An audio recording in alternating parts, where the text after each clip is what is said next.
Assalamualaikum warahmatullahi wabarakatuh. Ketemu lagi kita dari acara podcast pemikir. Bagaimana keadaan sahabat pemikir? Mudah-mudahan sahabat pemikir semuanya dalam keadaan sehat walafiat dimanapun berada. Seperti biasa, pada podcast ini kita akan membahas tentang video yang sudah tayang kemarin, di mana yang berjudul "Pengen untung malah buntung". Nah, di sini kita dapat mengambil pelajaran dari video yang sudah tayang kemarin. Kejadian-kejadian ini sering kita temuin dimanapun kita berada, karena hal-hal seperti ini banyak dilakukan oleh orang-orang yang tidak bertanggung jawab. Kepengen memikirkan keuntungan sendiri tanpa memikirkan akibat dari perbuatannya yang dapat merugikan orang lain. Nah, pada kesempatan ini seperti biasa kita sudah ditemani oleh Babe Sarif, yang mudah-mudahan nanti Babe Sarif akan berbagi pengalamannya dalam kehidupannya tentang video kemarin. Mungkin bisa kita ambil pelajarannya. Untuk itu kita bincang-bincang dengan Babe Sarif. Ya. Gimana ke Babe Sarif? Ya. Keadaannya gimana? Sehat? Alhamdulillah. Alhamdulillah. Ya. Silakan Babe Sarif. Ya. Ketemu lagi ya Pak Aldi ya. Ya. Santai nih santai kita. Santai. Ya. Jadi alhamdulillah kita hari ini diberikan kesehatan oleh Allah Subhanahu wa taala. Kita Amin, bisa hadir di sini. Iya. Dan kita bisa memberikan suatu keilmuan, berbagi atau lah, gitu berbagi keilmuan, berbagi pengalaman. Iya. Mudah-mudahan pengalaman ini bisa bermanfaat bagi para pemirsa, sahabat pemikir. Ya. Saya sapa dulu. Silakan. Kepada para sahabat pemikir, Assalamualaikum warahmatullahi wabarakatuh. Waalaikumsalam. Sehat semua, semoga kita dalam lindungan Allah Subhanahu wa taala. Jadi sebenarnya saya bukan ustadz, Pak Aldi. Iya.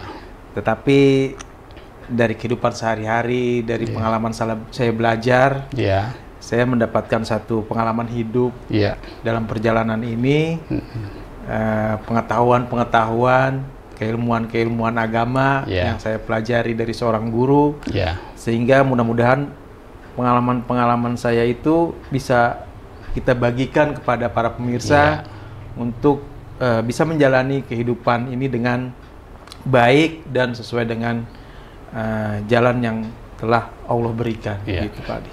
Jadi kita udah saksikan ya kemarin ya video YouTube-nya, cukup bermakna sekali, banyak kasus dalam kehidupan sehari-hari kita yang seperti itu ya Pak Adi. Iya, sering kita temuin tuh Bu. Banyak penipuan-penipuan, investasi-investasi. Ya sebaiknya sih kita berhati-hati gitu ya. Berhati-hati dalam menjalani kehidupan yang di luar sana sangat penuh dengan tipu-tipu.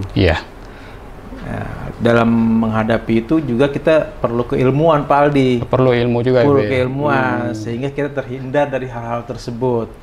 Makanya kita perlu belajar, perlu mencari seorang guru, pembimbing agar kita bisa mendapat pencerahan dan jalan yang terbaik supaya tidak terjadi hal-hal tersebut kepada diri kita dan keluarga kita. Jadi dalam video tersebut bagaimana ada seorang yang dalam mencari nafkah itu menghalalkan segala cara. Dalam mencari sesuap nasi, dalam mencari materi, semuanya itu dihalalkan. Kalau dalam ruang lingkupnya itu tipu-tipu gitu. Artinya dalam mencari kehidupan materi ini dia melakukan tipu muslihat untuk menawarkan investasi yang sebenarnya tidak ada gitu ya. Ya ini kan dalam artian kecil, sebenarnya dalam artian besar lagi ya juga banyak contoh-contohnya. Ini kita persempit aja lah. Persempit aja ya. Mungkin salah satu di antara kejadian-kejadian yang kita alami gitu kan ya. Apalagi dalam lingkup luas ya. Banyak sekali banyak banget kalau dibahas Mas. Jadi intinya sebenarnya Allah juga sudah memberikan suatu peringatan di dalam ayat Al-Quran surat An-Nisa ayat 29. Yeah. Jadi janganlah kamu makan harta sesamamu dengan jalan yang batil. Jadi di situ sudah diinformasikan, diberitahukan oleh Allah Subhanahu wa Ta'ala yang mungkin 1400 tahun yang lalu ayat itu turun gitu. Ini udah lebih ke peringatan sebenarnya, ya. Kalau dilihat dari penjemahnya ya, terjemahnya tadi Allah tuh sebenarnya udah mengingatkan. Dan Allah sudah tahu bahwasannya kejadian ini pasti terjadi dalam kehidupan manusia, sehingga dituangkan dalam satu ayat Al-Quran surat An-Nisa ayat 29. Jangan kamu memakan harta sesamamu dengan jalan yang batil. Kecuali dalam perdagangan yang dasarnya suka sama suka. Nah itu kan sudah sangat jelas sekali Pak Aldi ya. Itu aturan hidup, aturan berdagang pun diatur dalam Al-Quran. Jadi kita harus dasar suka sama suka, jelas, harus benar, bukan dengan jalan tipu-tipu. Karena kalau misalkan tipu-tipu, ya nanti akan berkelanjutan terus Pak Aldi. Ada tipu sana, ada tipu sini. Nah, kita jadi jangan sampai masuk ke dalam orang yang ada di dalam ayat Al-Quran tersebut. Sudah diperingatkan loh. Udah peringatin 1400 tahun yang lalu Pak Aldi. Udah lama banget ya. Itu dia. Begitu Pak Aldi. Jadi di sini mungkin ya yang kita perlukan adalah belajar gitu ya, belajar. Kepada seseorang yang lebih mumpuni dalam ilmu agama, supaya kita ini nggak terjebak dalam kesesatan gitu ya. Jadi cara batil ini cara yang nggak benar berarti ya, nggak benar artinya memaksakan keinginan sendiri tanpa memikirkan akibatnya. Ya seperti itu ya, kayak video kemarin itu kan ya merugikan orang lain. Itu demi kesenangan dia sendiri gitu loh. Dia katanya teman, itu dia. Tapi temannya sendiri makan sama dia gitu loh. Dia sendiri udah menjelaskan bahwa dia punya harta cuma segitu-gitunya. Gitu. Tetapi teganya dia berbuat seperti itu. Nah, manusia yang seperti ini sampai berbuat hal-hal yang merugikan orang lain. Sebenarnya manusia itu terlahir ini, adakah yang membuat mereka itu lupa dengan jalan-jalan yang telah ditetapkan oleh Allah Subhanahu wa Ta'ala gitu, sampai dia menipu gitu. Jadi sebenarnya begini ya, dalam kehidupan ini ada yang baik, ada yang tidak baik. Jadi Allah tuh menciptakan kehidupan ini berpasang-pasangan supaya kehidupan ini berjalan dengan baik. Nah, sekarang kita mau pilih yang mana? Mau yang baik apa yang mau tidak baik? Ya Tuhan membebaskan aja, terserah kamu gitu kan. Kalau mau yang baik ya hayu, kalau mau yang tidak baik ya silakan, monggo dipilih gitu. Tetapi kita diberikan Al-Quran sebagai petunjuk. Ini loh jalan yang baik. Ini loh jalan yang sudah aku tetapkan. Jangan kamu memakan harta sesamamu dengan cara yang batil. Tapi kan ada yang memakan harta sesamanya dengan yang batil. Jadi dia pilih yang tidak baik. Kita sebagai orang yang mau memilih jalan yang baik juga harus punya pengetahuan. Jadi dari para leluhur kita, dari para orang tua-tua kita dulu pernah memberikan 3 prinsip kehidupan Pak Aldi. 3 prinsip kehidupan oleh nenek moyang kita yang sebenarnya ya ini harus kita informasikan, harus kita gali, kita angkat sehingga dulu Nusantara ini adalah suatu negeri yang sangat bagus, aman, sentosa dengan salah satunya 3 prinsip kehidupan. Apa itu, Be? Jadi nenek moyang kita punya 3 prinsip, yaitu jangan ucap sembarang ucap kalau tidak tahu awal mulanya, tengahnya, dan akhirnya bagaimana. Itu nenek moyang kita punya prinsip itu.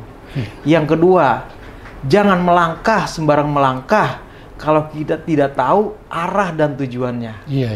Terus yang ketiga, jangan ambil sembarang ambil kalau itu bukan hak milik kita. 3 prinsip itu yang dulu nenek moyang kita berikan agar kita berpedoman pada 3 prinsip, sehingga menjadi budaya dalam kehidupan masyarakat Nusantara, sehingga Nusantara menjadi sangat maju. Gitu Pak Aldi. Berarti di video yang kita kemarin sama-sama saksikan, di poin 3 berarti ya, di poin 3 ya. Jangan mengambil sembarang ambil. Kalau itu bukan hakmu, gitu. Itu harus kita tanamkan dalam diri kita. Harus kita tanamkan dalam kehidupan, dan lebih besar lagi jiwa bangsa Indonesia tuh harus punya prinsip seperti itu. Sehingga kedepannya dengan prinsip seperti itu, Indonesia akan menjadi negara yang sangat maju, sukses gitu ya. Dengan jiwa jangan mengambil sembarang ambil kalau itu bukan hak kita. Ya, jadi sebenarnya awal mula penciptaan manusia itu memang sudah didampingi, sudah diberikan 8 sifat binatang ternak. Jadi mungkin kita bisa bacakan di sini di surat Az-Zumar supaya lebih lengkapnya ya Pak Ali. Silakan, saya akan bacakan. Di surat Az-Zumar ayat 6 dikatakan bahwasanya Dia menciptakan kamu dari yang satu, awalnya Nabi Adam. Kemudian darinya Dia jadikan pasangannya, dan Dia menurunkan 8 pasang hewan ternak untukmu. 8 pasang sifat hewan ternak untukmu. Jadi ketika kita ruhnya dimasukkan ke dalam raga, di dalam rahim seorang ibu, kita sudah diturunkan 8 sifat, 8 pasang sifat hewan ternak di dalam tubuh kita. Jadi ruh kita yang suci didampingi oleh 8 sifat binatang ternak. Sehingga dalam kehidupan sehari-hari yang sudah kita terlahir, sudah dewasa, nah itu sifat mana yang paling, sifat hewan mana yang paling dominan di dalam tubuh kita? Kalau tadi kita lihat bahwasanya ada orang yang mencari nafkah dengan jalan yang tidak benar. Jadi dalam kehidupan ini paling sering kita lihat ya, sifat itu adalah tangan kiri megang, tangan kanan megang, kakinya megang, mulutnya juga megang ada makanan. Nah, sifat itu yang sangat berbahaya dan dominan di dalam masyarakat kita. Jadi istilahnya serakah dalam mencari materi kehidupan, serakah dalam mencari suap nasi. Dan itu memang sudah ditempatkan oleh Allah bahwasanya aku berikan sifat seperti itu gitu. Jadi Allah yang berikan. Apakah kita bisa mengalahkan sifat tersebut? Apakah kita tidak bisa mengalahkan sifat 8 pasang hewan ternak tersebut? Jadi dari penjelasan Babe tadi cukup bagus. Yang sering kita temui memang keserakahan. Inilah sifat-sifat manusia yang banyak kita temui gitu. Itulah serakah yang tidak artinya menghalalkan segala cara. Macam cara gitu loh. Ada nyambung-nyambungnya juga dengan video kita kemarin gitu kan. Gitu. Jadi seperti tadi Babe bilang itu ada unsur sifat hewan gitu ya, iya, sifat hewan yang serakah. Melambangkan Hewannya seperti apa itu, Be? Yang seperti yang Babe bilang, mengambil semuanya, tangan megang, kaki megang, mulut megang gitu loh. Iya, dalam kehidupan sehari-hari kita lihat binatang itu seperti monyet. Oh. Dia tangan megang kiri kanan, kaki megang kiri kanan, mulutnya juga ada isinya, orang lain nggak dibagi gitu. Iya. Semuanya seakan-akan milik dia. Iya. Semuanya mau diambil oleh dia. Iya. Jadi faktor keserakahan dalam urusan dunia menghalalkan segala cara. Iya. Nah, dengan adanya kita belajar, dengan adanya kita punya pembimbing seorang guru, dalam hal ini guru agama yang mumpuni, yang mempunyai pengetahuan luas, sehingga kita mudah-mudahan tidak masuk di dalam sifat binatang tersebut. Sifatnya ya, sifatnya ya. Ya, tapi monyetnya jangan lihat ke saya loh, Bu. Ya enggak. Iya. Ini monyetnya lihat ke saya kan jadi nggak enak juga saya nih. Cuma sifatnya aja. Oh, sifatnya ya. Iya, jadi sifat itu yang sering kita lihat dalam kehidupan sehari-hari yang diperbuat oleh manusia. Nah, kita bagaimana kita supaya terhindar dari sifat tersebut. Bahwasanya di dalam hak kita ada hak orang lain yang harus kita berikan. Dalam mencari rizki harus dengan cara yang benar. Jadi semuanya itu sebenarnya pelajarannya sudah ada di dalam Al-Quran. Nah, kita perlu mempelajarinya. Harus punya seorang guru. Gitu, Pak Aldi. Perlu petunjuk. Mungkin dari istilahnya pengajian-pengajian gitu ya, Be, ya, yang orang bisa berkumpul di situ berbagi ilmu tentang keagamaan, supaya kita ini terhindar dari 8 pasang sifat hewan tadi. Az-Zumar ayat 6. Itu peringatan dari Allah ya. Sudah dimasukkan di dalam diri kita itu 8 pasang sifat hewan, binatang ternak. Nah, itu harus kita hilangkan satu-satu supaya kita menjadi manusia yang seutuhnya, manusia yang Tuhan punya tujuan diciptakannya kita, sehingga dengan kita menjalankan dan menjauhi apa yang diperintahkan oleh Tuhan, kita menjadi manusia sebenar-benarnya manusia. Jadi kalau kita masih punya 8 pasang sifat hewan tadi, ya kita sebenarnya masih belum manusia. Tetapi raga kita manusia, sifatnya, perbuatan kita belum manusia. Tapi ya sebenarnya artinya kamu bukan manusia gitu. Karena sifatmu seperti itu, cuma ragamu aja yang manusia. Jadi sebenarnya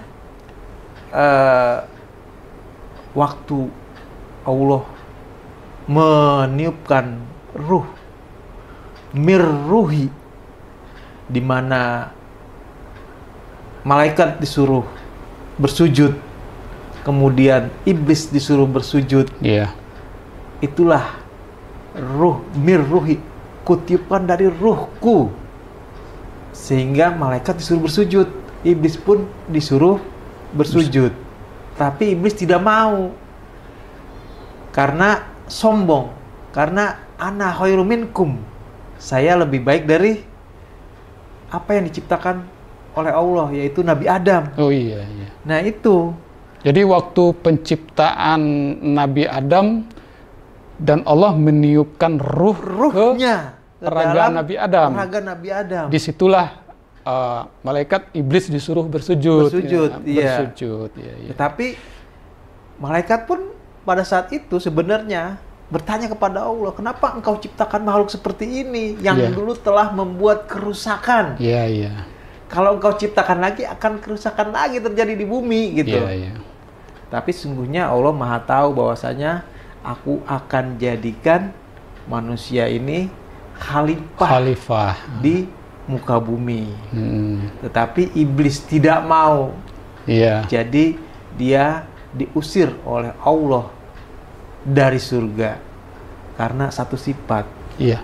Sombong. Oh. Karena dia tidak tahu sebenarnya di dalam diri Nabi Adam itu siapa, ruh siapa yang ditiupkan. Tiupkan, iya. Kata Allah kan mirruhi, ruhku. Jadi sebenarnya di dalam diri manusia ada Allah. Tetapi sifat Allah tersebut diliputi, diselubung oleh 8 sifat hewan binatang ternak. Nah, yang dominan mana yang lebih terlihat dalam perilaku orang tersebut? Iya. Apakah serakahnya? Apakah malasnya? Malas tuh seperti ya. Sifat apa itu, Be? Biasanya kita malas, lihat Be? bahwasanya dia malas itu bekerja. Jadi ada binatang yang kalau dipecut baru dia jalan, bekerja. Iya, baru. Habis bekerja, makan, istirahat, besok dipecut lagi bekerja. Iya. Terus dia makan lagi, istirahat lagi. Ada juga sifat seperti itu ya, Be? Seperti itu. Jadi nggak mau usaha gitu ya? Nggak mau usaha. Padahal dia punya kewajiban untuk menafkahkan.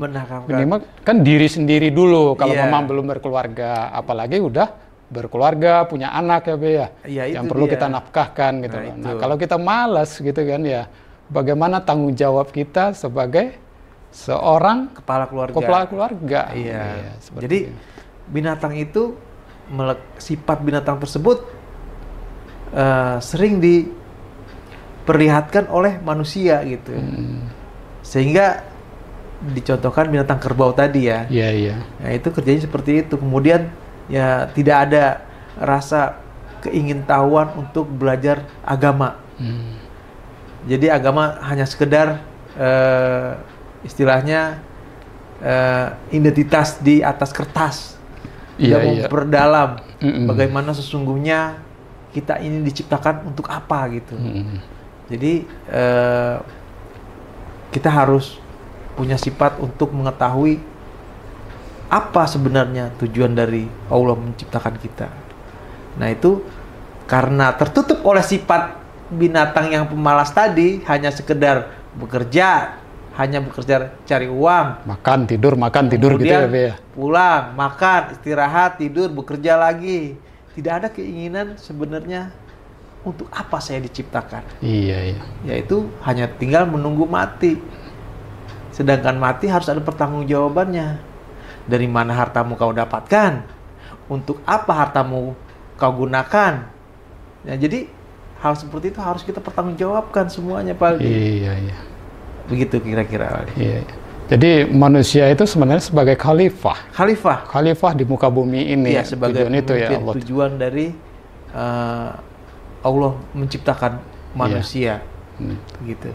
Bagaimana seorang dibilang dia khalifah kalau sifatnya seperti itu ya, Be ya. Nah, itu dia. Nah, itulah kita perlu ilmu yang akan membawa kita sebagai khalifah yang Allah mau gitu ya, Be. Jadi perlu belajar, apakah melalui pengajian kah? Iya. Apakah lewat buku-buku atau kitab-kitab yang telah dikarang para ulama-ulama dulu gitu ya, Be. Dan juga filsafat-filsafat dari orang-orang tua kita yang telah diberikan kepada kita. Ya, tadi seperti Trisula kehidupan itu. Iya, Trisula kehidupan tadi gitu. Kalau itu kita pegang gitu, insya Allah kita juga bisa menjalani hidup ini dengan tenang gitu ya, Be ya. Dan menjadi bangsa yang besar ya. Iya, nanti efek lebih luasnya ke situ ya, Be ya. Iya.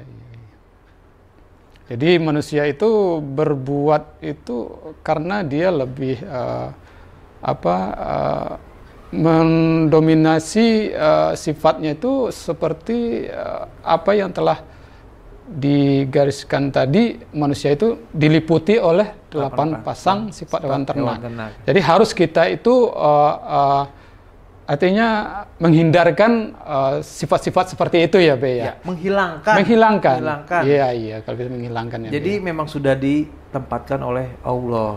Kita harus menghilangkan sifat-sifat tersebut satu demi satu ya. Iya. Karena kalau sekaligus mungkin dalam kehidupan ini tidak bisa. Jadi harus kita tulis sifat-sifat tersebut, kita hilangkan satu persatu, dan ya memang ini perlu perjuangan. Jadi harus perlu usaha keras. Jadi tidak mudah. Jadi bagaimana Nabi Muhammad diturunkan di zaman jahiliyah untuk menghilangkan sifat-sifat yang pada saat itu melekat di situasi zaman jahiliyah tersebut. Jadi untuk memperbaiki akhlak manusia, di mana kita tahu bahwasanya zaman jahiliyah tersebut akhlak manusia sangat tidak baik. Makanya diturunkan Nabi Muhammad untuk membenarkan akhlak. Sekarang Nabi Muhammadnya sudah tidak ada, ajarannya masih kita dapati sekarang ini, dan perlu mempelajari ajaran-ajaran yang telah dibawa oleh Nabi Muhammad dengan cara belajar kepada guru-guru yang banyak. Iya. Ya, mencari terus lah gitu ya, ya. Jangan diam gitu ya. Tidak hanya sekedar makan, tidur, besok kerja lagi. Ya itu harus kita luangkan waktu untuk belajar, mencari ilmu agama. Gitu Pak Aldi. Ya. Iya. Ya, terima kasih Babe yang telah menjelaskan kepada kita semua ini bahwa supaya kita ini hidup berjalan sesuai dengan yang Allah mau gitu ya. Sebenarnya kita diciptakan ini di dunia ini sebagai khalifah. Menjaga bumi ini supaya tidak melakukan hal-hal yang merusak. Seperti dulu yang pernah Allah ciptakan. Iya. Jadi malaikat mengatakan, mengapa engkau menciptakan makhluk seperti ini lagi? Padahal dulu sudah merusak. Jadi sudah pernah diciptakan. Gitu. Iya. Jadi dapatlah kita pada hari ini kesimpulan bahwa kita di dunia ini hidup bermasyarakat, dan juga kita perlu ilmu dalam menjalani hidup ini.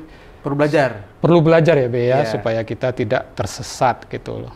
Jadi dapat belajar di mana aja yang kita sama-sama saksikan sekarang ini dan kita alami, pengajian-pengajian atau dari buku-buku atau dari teman-teman yang sudah mempunyai wawasan tentang akhlak yang baik.